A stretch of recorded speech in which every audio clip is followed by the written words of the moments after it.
Quels outils pour sortir de notre zone de confort, pour être créatif en magie? Bienvenue, je m'appelle Alex Si, je suis magicien mentaliste, conférencier, maître de cérémonie et ambassadeur pour la McBride Magic and Mystery School.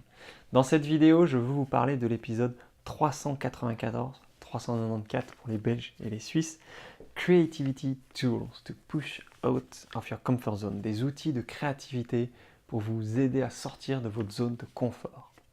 Si vous ne savez pas ce que c'est Mystery School Monday, je vous renvoie la vidéo qui explique tout. Rentrons dans cet épisode 394. Alors on commence avec la Mystery School Minute, Jeff McBride, qui commence par une citation qui vient de Paul Craven, un conférencier anglais que j'ai eu la chance de rencontrer, qui a dit « Les zones de confort sont les endroits où les rêves vont pour mourir. » Il y a une suite à ça, je vais y revenir. Mais dans la minute, ce que dit Jeff, donc il commence par cette citation en disant notre zone de confort, c'est ce qui peut tuer nos rêves.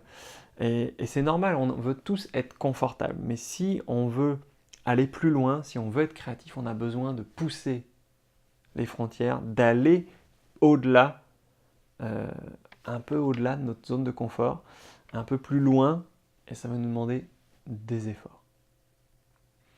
Alors dans le Mystery School Monday, on a parlé d'outils. Encore une fois, je ne vais pas vous donner tous les détails de l'épisode. Je vous invite à voir l'épisode. Je vais vous donner juste les moments qui m'ont semblé les plus clés. Vous pouvez en avoir d'autres. Jeff a commencé en donnant la suite de cette citation. Donc les zones de confort sont là où les rêves vont pour mourir.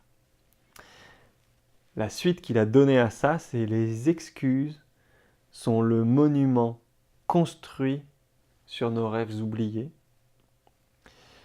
qui peut suivre encore par « si vous avez pris un risque, au moins vous avez essayé ».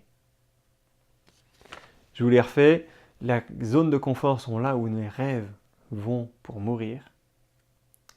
Les excuses sont le monument construit sur nos rêves oubliés. Et si vous avez pris le risque, au moins vous avez essayé. Alors dans cet épisode, on parle beaucoup de qu'est-ce que c'est prendre le risque, comment est-ce qu'on peut être plus créatif, mais surtout comment est-ce qu'on peut sortir de sa zone de confort.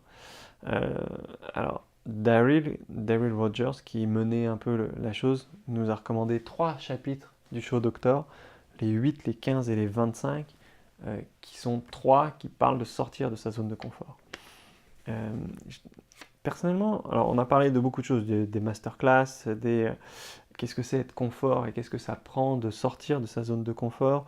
Qu'est-ce que fait Jeff, par exemple, lui-même déjà en tant qu'artiste. Qu'est-ce qu'il a eu comme histoire, lui ou Lance Burton. Quels sont les différents syndromes. Que faisait Eugene Burger pour aussi s'améliorer. Et un partage avec une vidéo, j'y reviendrai, d'un chirurgien, que j'ai trouvé ça très intéressant. Plus pas mal de réflexions sur la zone de confort et sur des choses qu'on peut essayer pour sortir de cette zone de confort. Moi, une des choses qui m'a marqué, c'est de parler des masterclass, par exemple, ou des événements Magic and Mystery School, qui nous permettent de sortir de nos zones de confort. Et même pour un Américain, il y a eu Daryl Rogers, qui a évoqué que aller à un masterclass, ça lui a demandé du courage, ça lui a demandé de sortir de sa zone de confort, tant dans ce qu'il connaissait en performance que financièrement. Ça lui a demandé de sortir, d'économiser, vraiment d'aller plus loin, de prendre du courage de faire ça. Mais c'est parce qu'il a eu ce courage-là qu'il a réussi à aller plus loin et à se dépasser. Pour ma part, c'est vrai que je me rappelle encore la première fois où je voulais aller à Las Vegas. Je voyais, mais alors, tous les problèmes qui pouvaient potentiellement arriver en voyageant. Je n'avais pas l'habitude de voyager, encore moins dans un pays comme les États-Unis. Et c'était quelque part, mais horrible. Et ma compagne, elle en a supporté des crises que j'ai pu faire, existentielles, sur ce qui pourrait m'arriver et comment mieux les prévenir et autres. Mais c'est effectivement faire ce pas-là, ça m'a tellement ouvert des portes, tant dans la réflexion que dans les rencontres, que ce soit avec Jeff, Larry, Jeff McBride, Lawrence Haas, Eugene Burger ou d'autres personnes encore qui sont aux États-Unis ou pas, ou qui sont aussi en Europe, que c'était un pas peut-être difficile à faire, mais alors le retour que j'en ai eu n'était rien par rapport au pas, même en temps, en effort financier ou en effort psychologique que j'avais dû à faire pour aller jusqu'à Las Vegas. Et je pense que c'est vraiment, c'est quelque chose qui est repointé généralement dans les masterclass. Quand j'ai fait un masterclass de 7 jours, on avait un thème par jour et très rapidement, je ne sais plus quel jour exactement, c'était le thème aujourd'hui, c'est le courage. Parce qu'il faut du courage pour participer à un événement, comme un masterclass, pour se dire, on veut aller plus loin, on est prêt à se remettre en cause, on est prêt à exposer, se faire, pas détruire, mais se faire analyser, suranalyser, petit bout par petit bout, tout ce qu'on est en train de faire, recevoir un avis qui peut nous paraître comme un jugement, même si ce n'est qu'un avis, et de prendre ça et d'essayer de tout reconstruire différemment. Ça demande un courage énorme et j'espère que vous allez prendre le courage de sortir aussi de votre zone de confort. Peut-être en allant à Las Vegas et ce serait super, ou peut-être juste en allant rencontrer quelqu'un d'autre, peut-être en allant dans un autre club de magie, peut-être en allant à un congrès, peut-être en vous adressant à quelqu'un que vous admirez, qui soit dans le monde de la magie ou pas, pour essayer de commencer une discussion. Il y a énormément de choses qu'on peut faire pour sortir de sa zone de confort, mais qui demandent vraiment du courage. Autre chose qui m'a marqué dans l'épisode du Mystery School Monday, c'est ce que Jeff fait. Jeff, on pourrait se dire, Jeff McBride, c'est Jeff McBride.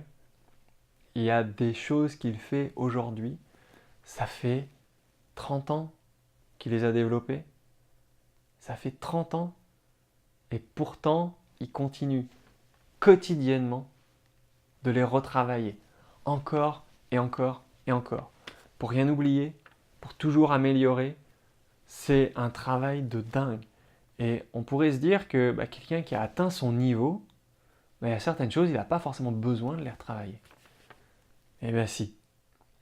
Mais une autre chose qui était fort, c'est aussi Jeff qui parle d'une zone de confort qu'il a dû étendre, c'est parler en public. Jeff, c'était un mime pendant 10, 15, 20 ans. Ça a été un mime. Il n'a jamais parlé. Et il nous dit que David Copperfield avait dit que Jeff McBride ne sera jamais un nom reconnu internationalement tant qu'il ne parlera pas.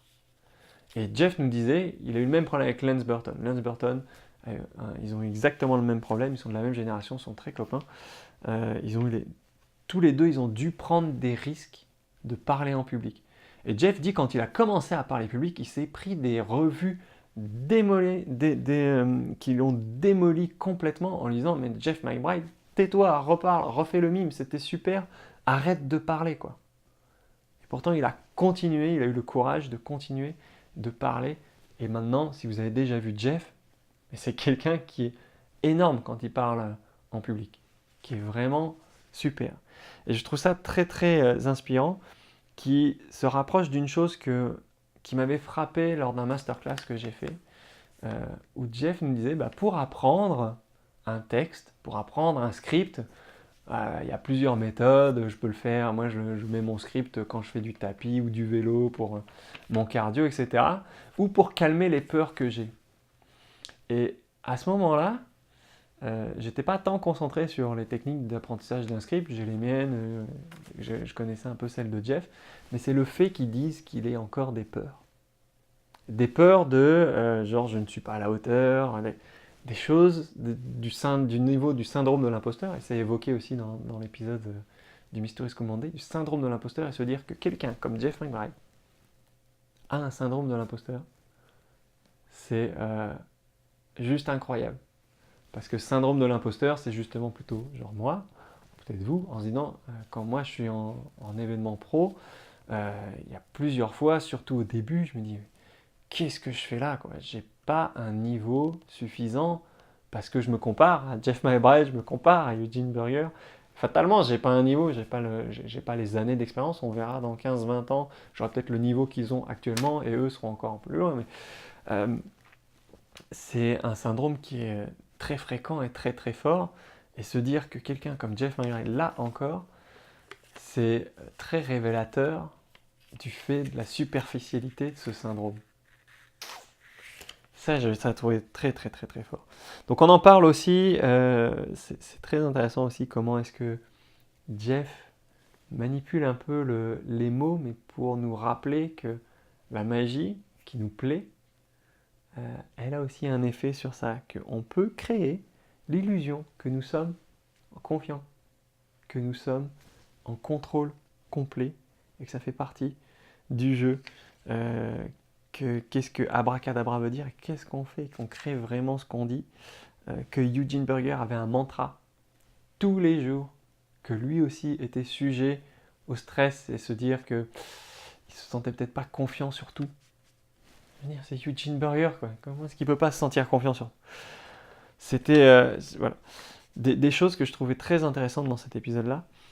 Et deux autres choses qui étaient très intéressantes, c'était Clinton, un bon ami, Clinton Combs, qui est philosophe, qui disait c'est en fait la zone de confort, c'est un cycle. Parce que si on cherche à sortir de sa zone de confort, c'est au final pour l'élargir, et donc au final on va se retrouver dedans. Et il va falloir ensuite la réélargir, ressortir, puis on va se retrouver dedans à nouveau. Ça, c'était une réflexion assez intéressante. Alors, il y a eu plein de conseils pour sortir de sa zone de confort, hein, aller dans ce qu'ils appellent les arts alliés, la danse, le théâtre, tout ça, qu'on n'a pas besoin d'étudier pendant des années, hein, mais c'est juste étudier juste ce dont on a besoin pour étendre un peu sa zone de confort. Mais le point qui m'a vraiment le plus marqué, ils ont montré une vidéo, une conférence, je ne sais plus si c'est un TED Talk ou pas, d'un chirurgien qui est Atul Gawande, qui était très intéressant parce qu'il commence en disant, quand on parle de l'expertise, il y a deux manières de voir la chose. Il y a la manière académique, je vais à l'école, j'apprends, et je suis diplômé, je deviens un expert, chirurgien par exemple, et il y a le monde sportif, où dans le monde sportif, tout le monde, même les meilleurs, ont un coach pour les aider à progresser. Et ces deux voies sont assez séparées. Et Atul Gawande, donc le chirurgien, a eu lui l'idée de se dire tiens, je vais prendre cette approche sportive et le coller sur ma discipline de chirurgien. Et il a demandé à un ancien professeur de venir le coacher, l'observer pendant qu'il faisait des opérations. Et il disait ça lui a permis, alors déjà c'est hyper inconfortable, déteste être observé et c'est très très dur de recevoir le feedback de quelqu'un extérieur. Mais ça lui a permis de progresser très très très très vite. Et ça, c'est quelque chose qui est très intéressant à se poser comme question pour nous. Nos zones de confort, est-ce qu'on est capable tout seul d'en sortir? Est-ce qu'on est capable de savoir vers où aller? Dans mon cas, je sais que je travaille avec Jeff McBride, Lawrence Haas, et il m'aide à sortir de ça. Il m'aide à sortir de ma zone de confort. Il m'aide à aller dans des directions où en fait, j'aurais pas eu l'idée d'aller à prime abord. Mais quand je vois le résultat, j'ai vraiment bien fait de sortir de cette zone de confort, de prendre le risque, de prendre le courage, de me dire putain, j'en sais rien, mais je vais faire confiance à Jeff ou je vais faire confiance à Lawrence. Il me conseille ça. Je vais essayer, on verra. Et en voyant le résultat, ça a donné des superbes résultats. Et ça m'a permis de découvrir des domaines de la magie que je n'avais jamais travaillé, comme les cordes par exemple. Oui, je ne suis pas quelqu'un qui a étudié la magie quand j'étais petit, donc je ne connais pas les grands classiques de tous les trucs. Donc c'était un moyen de sortir de ce que je connaissais et dans un domaine où je ne serais jamais allé tout seul. Donc je ne sais pas, qu'est-ce que vous avez comme zone de confort? Qu'est-ce que vous avez comme outil pour sortir, pour être un peu plus créatif? Est-ce que vous avez quelqu'un qui vous pousse, vous coach à aller plus loin? Ça m'intéresse, donc commentez la vidéo, envoyez-moi un message ou un email, commençons une discussion sur ça. Ça, je vais trouver ça passionnant, j'en suis certain, et je vous donne rendez-vous dans tous les cas pour un prochain épisode.